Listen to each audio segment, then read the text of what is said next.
Mas se Deus é bom e o sexo é bom, por que que a igreja proíbe no namoro, hein? Ah, se liberasse o sexo no namoro, não haveria tanta separação no casamento, você não acha? Na minha opinião, deveria acabar com esse negócio de padre não poder casar. Sabe por quê?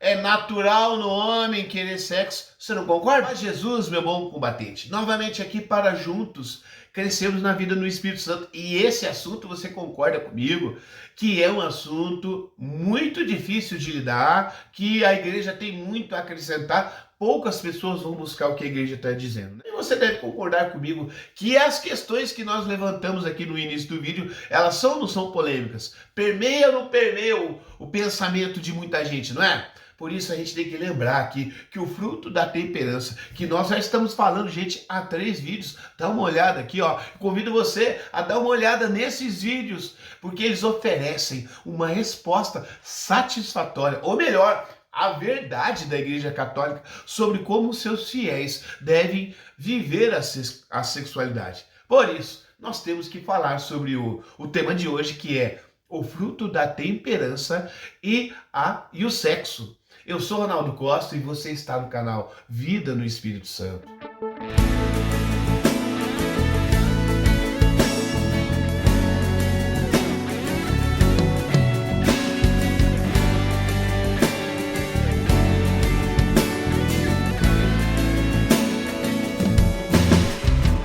Meu irmão, você orienta e governa o seu corpo e as suas paixões, ou elas não respondem a ninguém?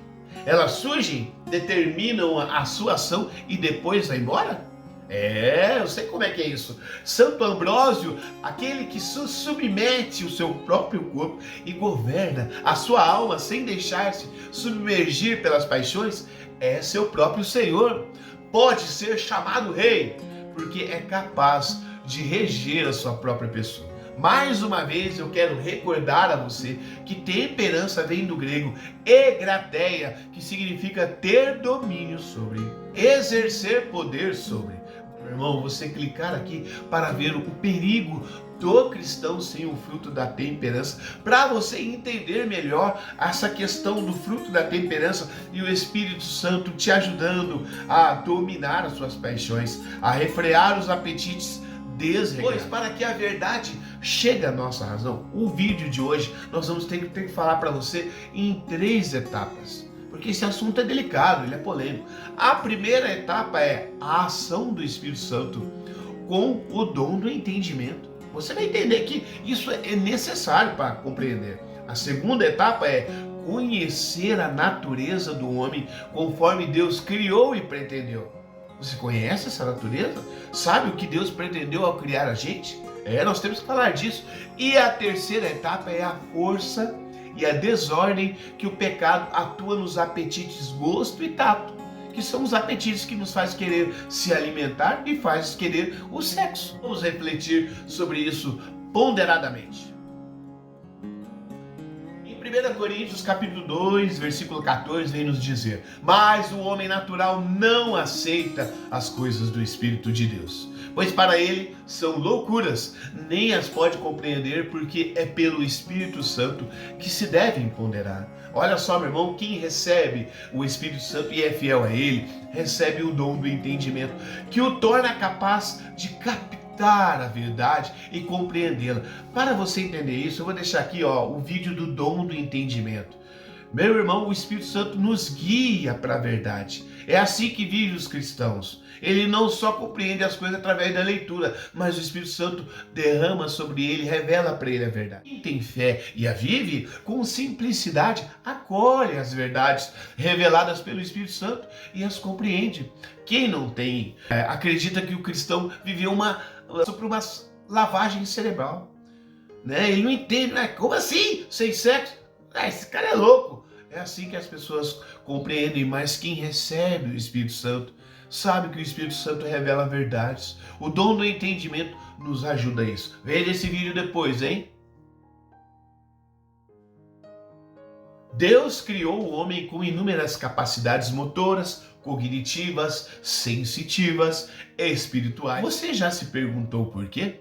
Olha só essa resposta que a gente vai encontrar lá no Catecismo da Igreja Católica, Parágrafo 27. A razão mais sublime da dignidade humana consiste na sua vocação, a comunhão com Deus.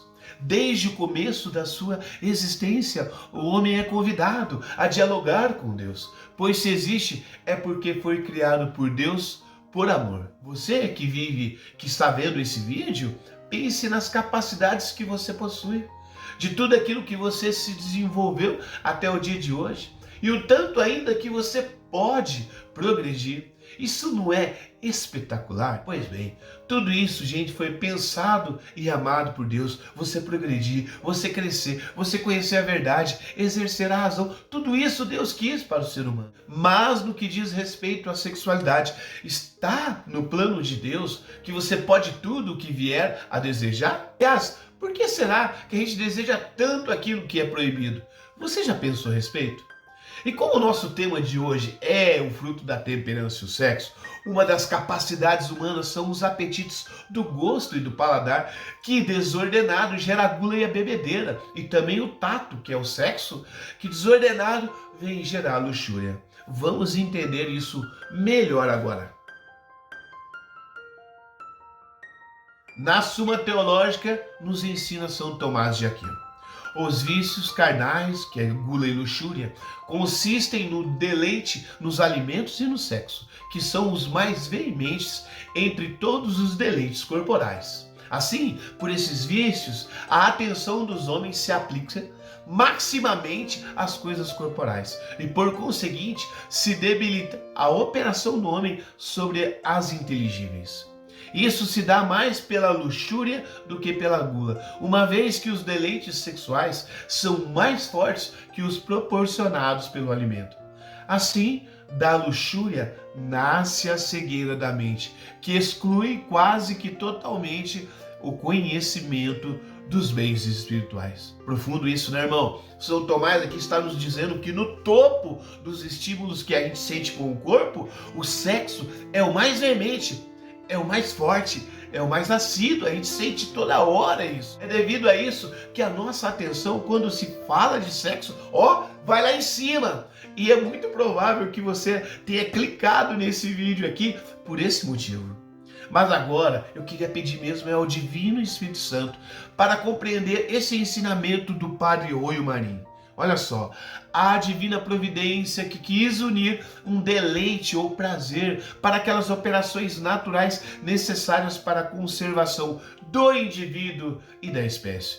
Daí a veemente inclinação do homem aos prazeres do gosto e do tato, que devem possuir aquela finalidade alta, querida e pretendida pelo Criador, mas por brotar da veemência da própria natureza humana, tendem com grande facilidade a desgarrar fora do limite do justo e razoável, arrastando o homem para a zona do ilícito e pecaminoso. Olha aí, meu irmão, quando Deus nos criou, nos fez com essas capacidades do gosto e tato, para cumprir um desígnio que ele coloca lá em Gênesis 1:28, quando ele nos diz: crescei e multiplicai.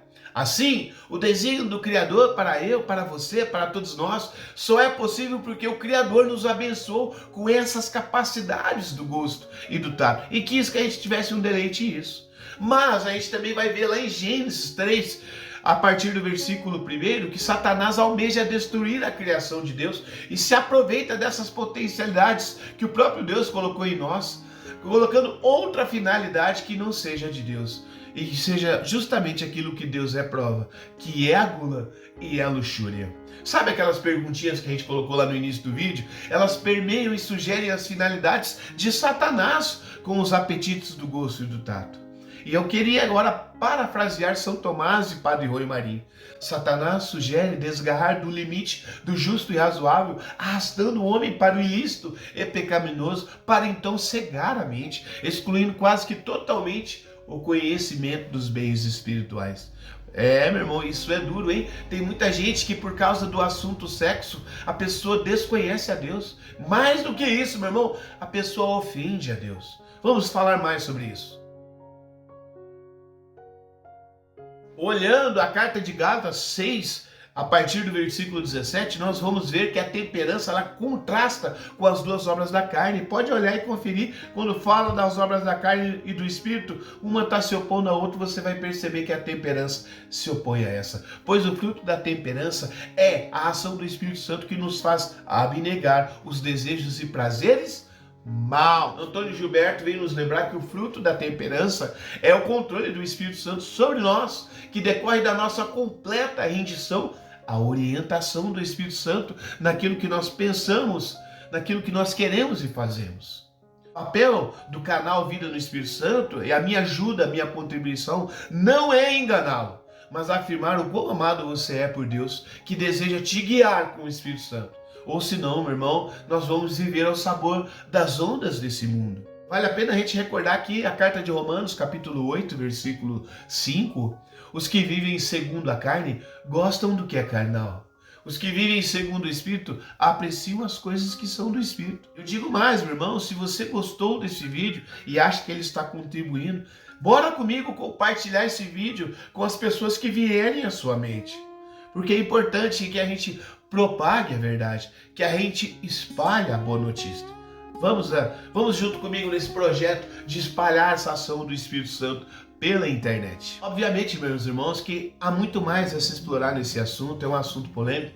E é claro, se você tiver algum vídeo que fale sobre isso, algum padre que fale, que esclareça muito bem sobre esse assunto, comente aqui, coloque o link desses vídeos para enriquecer mais e para que muitos católicos venham a saborear essa vida no Espírito Santo e viver conforme a graça de Deus que nos vocaciona, que nos chama a viver a santidade. Vamos concluir aqui com uma oração? Vinde Espírito de mansidão e de autocontrole, vinde Espírito Santo com o fruto da temperança e os dons da sabedoria e discernimento. Acalmai os meus nervos, amansai o meu gênio, fortalecei as minhas virtudes, ajudai-me a superar os meus conflitos e a vencer as minhas imperfeições. Eu quero, Jesus, ter um temperamento controlado pelo Santo Espírito, a exemplo do Senhor, plenamente homem e perfeitamente equilibrado com todos e em tudo. Amém. Em nome do Pai, do Filho, do Espírito Santo. Amém. Até a próxima, irmão.